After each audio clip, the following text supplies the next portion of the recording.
My psycho mom never wanted me to have a girlfriend because she should be the only woman in my life. So when I brought over my first ever girlfriend, she exploded and made her cry. That was my breaking point, and I went nuclear. Within a few months, my mom was begging for forgiveness and telling us she'll do anything to restore the relationship. Ever since I was a kid, my mom made it crystal clear to me that she would come before my wife. And so, my dream of having a wife I loved was always dependent on my mother accepting her and liking her too. When I entered high school, I wanted to start dating, but every time I showed a picture of a girl I liked to my mom, she'd shut it down, saying I didn't need a girlfriend because she should be the only woman in my life. I knew deep down that what she was doing was wrong, but I pushed it away because I never wanted to make my mom upset. Fast forward 7 years later, I'm now 26, and at the last family gathering I brought over my first ever girlfriend. I was positive she would be the girl my mom accepted. She was studying to be a veterinarian, was drop-dead gorgeous, and was a national-level swimmer in high school. She kept reassuring me that things would be okay and that my mom would love her. For a second, I actually believed her. So when I knocked on my parents' door, I had more confidence than ever. But then my mom opened the door. "Hey mom, I would like you to meet my girlfriend, Kate." "What is this word doing here with my precious baby boy?" she interrupted, yelling. Both mine and Kate's faces deflated, and I tried to say something. "Mom, please just give her a chance." "No, she doesn't get to just come into our house. She knows she's not good enough for you, doesn't she?" She turned to Kate. I saw Kate holding back tears, and I felt so many emotions overcome me at once. Anger, embarrassment, hatred, everything. I told Kate we were going back to my car,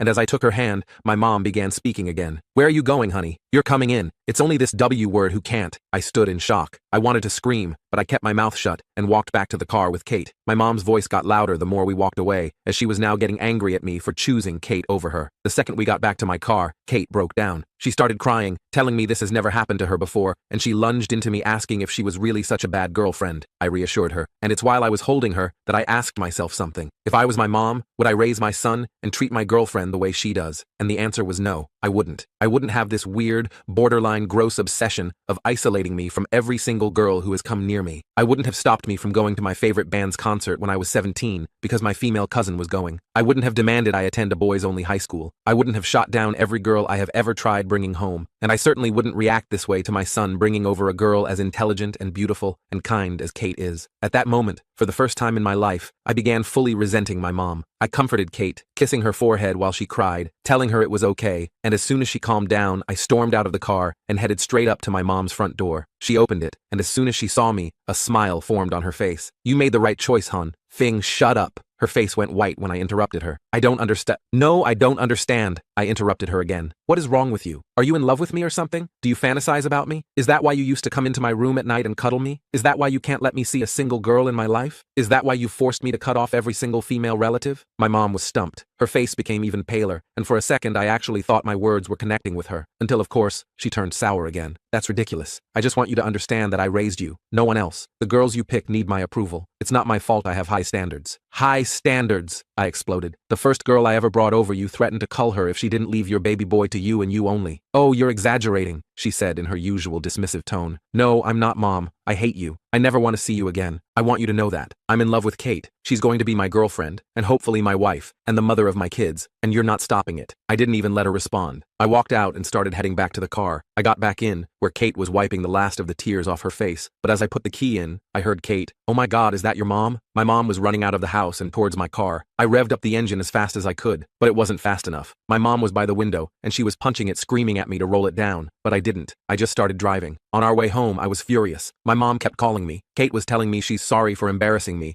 and asking me if I was sure I still liked her, but all the noise around me simply came in one ear out the other, because I was going to have a relationship with Kate, and I was going to make my mom back off. But then it hit me. I hadn't really dealt with her at all yet. The situation with my mom was far from over, and Kate seemed to sense my anxiety as we drove back to my apartment. "Your mom needs serious help, Matt," she said quietly, squeezing my hand as we pulled into my parking spot. I nodded, still seething with anger, but also feeling an unexpected wave of guilt wash over me, not for standing up to my mom, but for allowing her behavior to continue unchecked for so many years. Once inside my apartment, Kate and I collapsed onto the couch, emotionally drained from the confrontation. My phone continued to buzz incessantly with notifications from my mother, who had now escalated to sending rapid-fire text messages, ranging from guilt-tripping, "How could you do this to me after everything I've sacrificed?" to outright threats about what she'd do if I chose that woman over her. I finally muted my phone and tossed it aside, pulling Kate closer to me as she rested her head on my shoulder. We sat in silence for a while before Kate suggested that I might benefit from talking to someone professional about my relationship with my mom. "This isn't normal. You know that, right?" she whispered, and I nodded, the reality of my upbringing becoming clearer with each passing moment. That night, neither of us slept well. Kate was still processing the verbal assault she'd endured, and I kept waking up from nightmares where my mother was chasing us through endless hallways. By morning, I had 47 missed calls, 29 voicemails, and over 100 text messages, all from my mom. Most disturbing was her final message sent at 4:27 a.m. "I'm coming over to talk sense into you. That girl has poisoned your mind against me." I immediately called my dad, who sounded exhausted when he answered. "Your mother didn't come home last night," he sighed, and I felt my stomach drop. "She's been driving around looking for your place. I tried to stop her, but you know how she gets." I thanked him quickly and hung up, rushing to lock all the windows and doors, while Kate watched with growing concern. "We should call the police," she suggested, but I hesitated, not wanting to escalate the situation further. That hesitation proved costly when,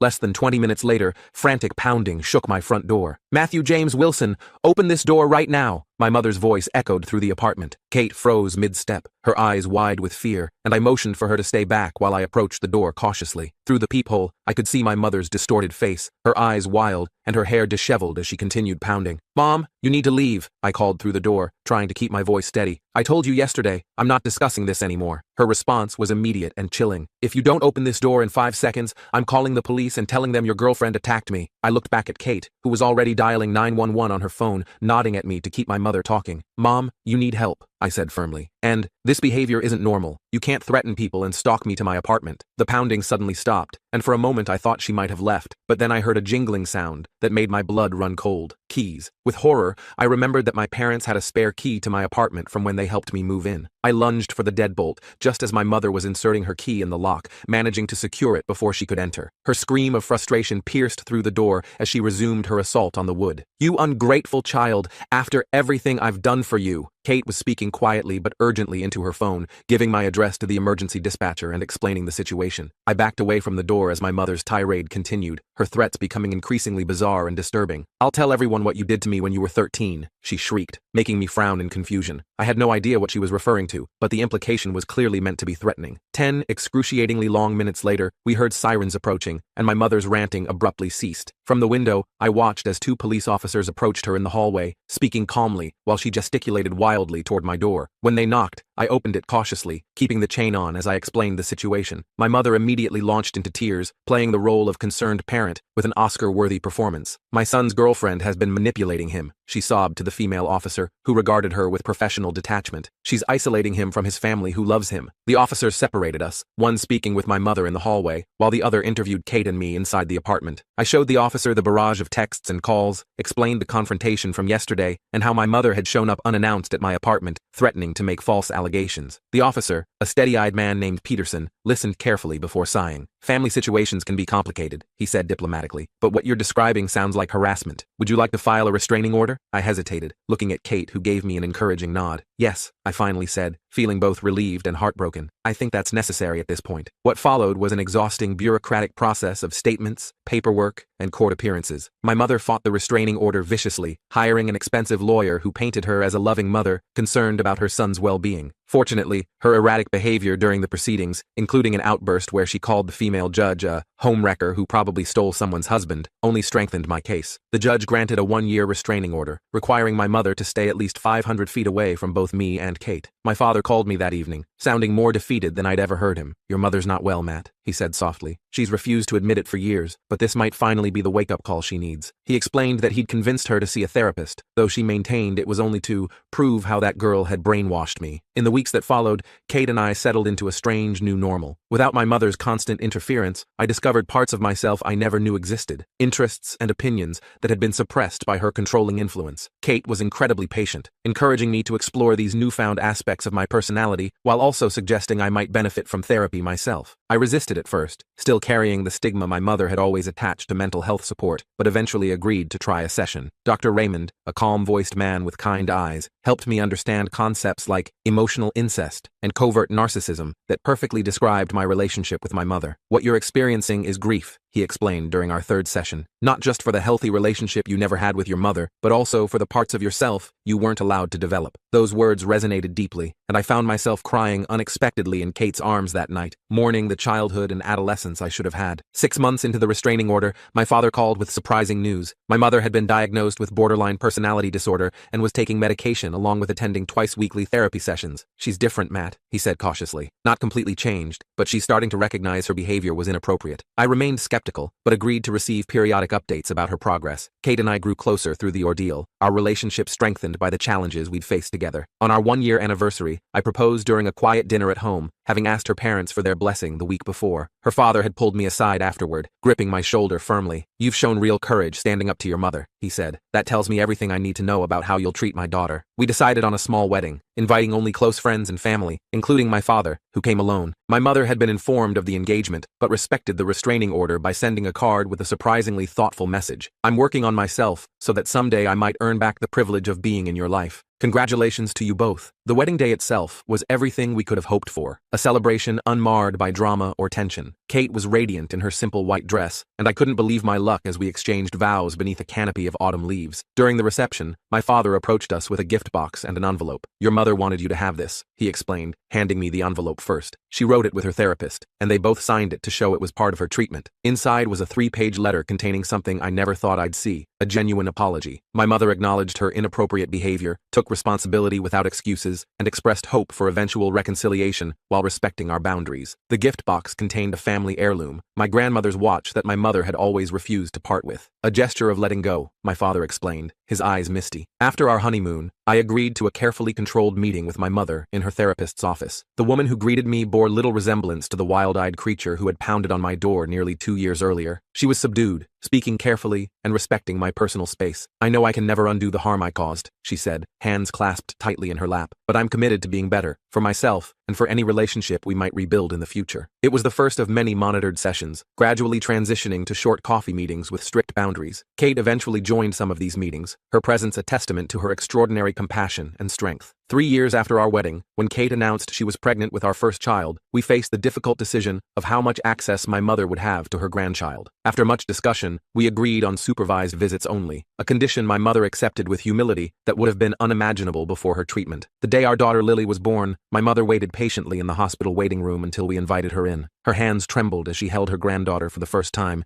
tears streaming down her face. "Thank you for this second chance," she whispered, careful to return the baby to Kate after just a few minutes. Our relationship with my mother will never be conventionally normal, but we've established a new paradigm based on mutual respect and firm boundaries. I still attend therapy regularly, working through the lingering effects of my upbringing, while Kate has become an advocate for families affected by personality disorders, starting a support group at the veterinary clinic where she now works as a senior practitioner. As for Lily, she's growing into a confident, joyful child who knows she is loved unconditionally, not as an extension of ourselves, but as her own person with thoughts, feelings, and dreams we're privileged to nurture. And that, perhaps, is the greatest victory of all, breaking the cycle and creating a family defined by healthy love rather than unhealthy obsession. So that's how I dealt with my mom, not with dramatic confrontations or permanent estrangement, but with boundaries, professional help, and the unwavering support of the woman who became my wife. It wasn't quick or easy, and there were many setbacks along the way, but the journey transformed not just my relationship with my mother, but my understanding of myself and what it means to truly love someone. I didn't fully grasp the depth of that transformation until my daughter was born. I remember standing in the hospital room, this tiny human bundled in my arms. My wife smiled at us from the bed, exhausted but radiant. My mom hovered near the doorway, uncertain for perhaps the first time in her life. I invited her closer, watched her eyes fill with tears as she met her granddaughter. That moment crystallized something important for me. The boundaries I'd established weren't walls to keep her out. They were guardrails to help us navigate a healthier path forward. My therapist had prepared me for this day. We'd talked extensively about breaking generational patterns. I needed to be vigilant about not repeating my mother's mistakes, while also not overcompensating to the point of neglect. Finding that balance became my daily mission. The early months with the baby were a blur of sleepless nights and endless diaper changes. My mom offered to help, and I agreed with clear conditions. She could come twice weekly for 3 hours, no unscheduled visits, and no undermining our parenting decisions. She pushed back at first, testing the boundaries like always. I stood firm, without anger, and her first visit was tense and awkward. She critiqued how I held the baby, and she questioned our feeding schedule. My wife caught my eye across the room,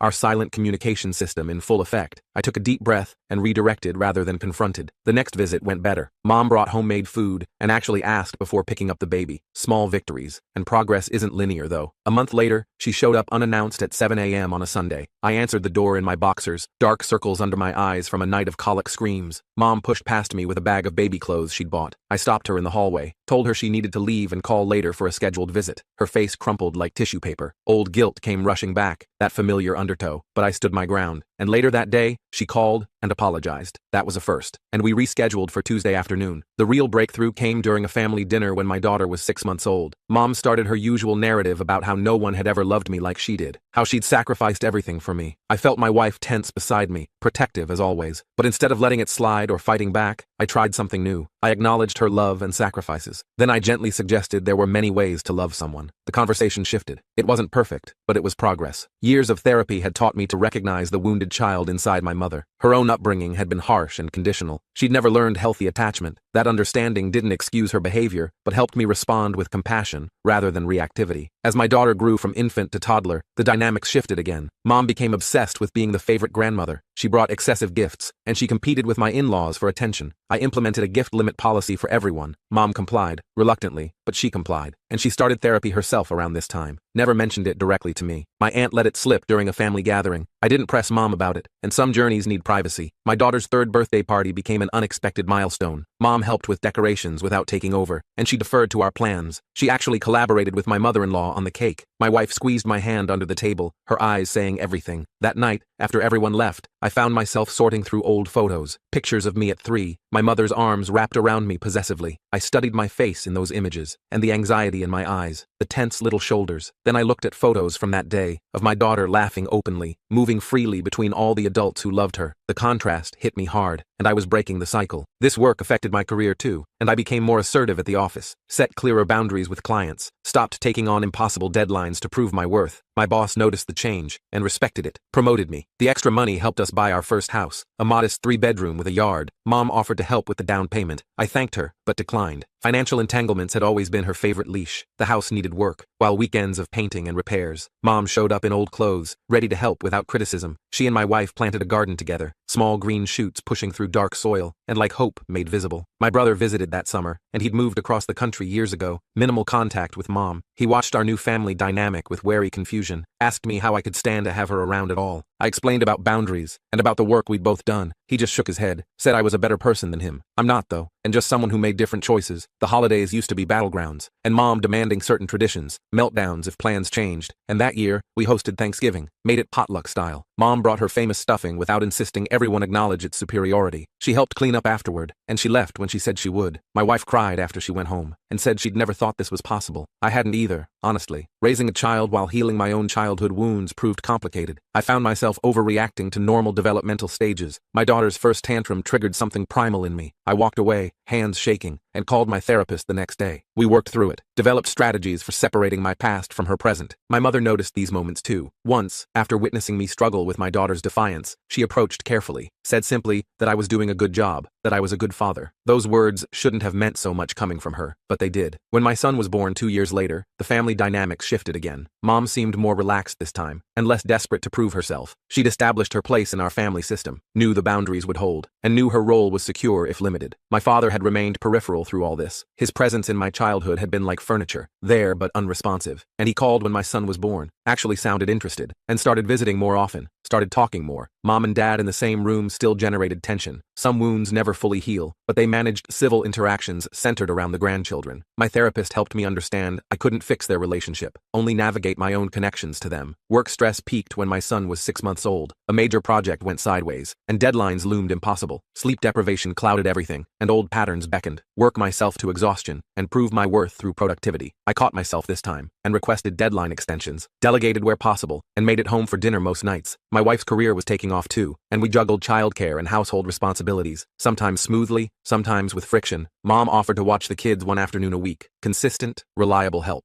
And she followed our parenting guidelines without comment. One day I arrived to pick them up and found her reading to them. No pressure, no performance, and just presence. Just love with open hands. The contrast with my own childhood stories hit me. Friendship became possible between us around this time. Not just mother-son obligation, but actual enjoyment of each other's company. We discovered shared interests in gardening and history documentaries, simple pleasures without emotional manipulation. And my daughter started kindergarten. Mom came for the first day photos. She stood back, letting us have our moment while still being included. Later, she showed me a photo of my first day, same age, her gripping my hand so tight my fingers were white, history, not repeating itself. And my brother's wedding brought extended family together. Old tensions surfaced immediately, and aunts who enabled Mom's worst behaviors, cousins who remembered how she'd treated me, side comments and raised eyebrows when they saw us interact civilly. Mom felt it too, and grew withdrawn at the reception. I found her alone on the venue's patio. For once, I didn't feel responsible for her emotions. I sat with her briefly, and acknowledged things were different now.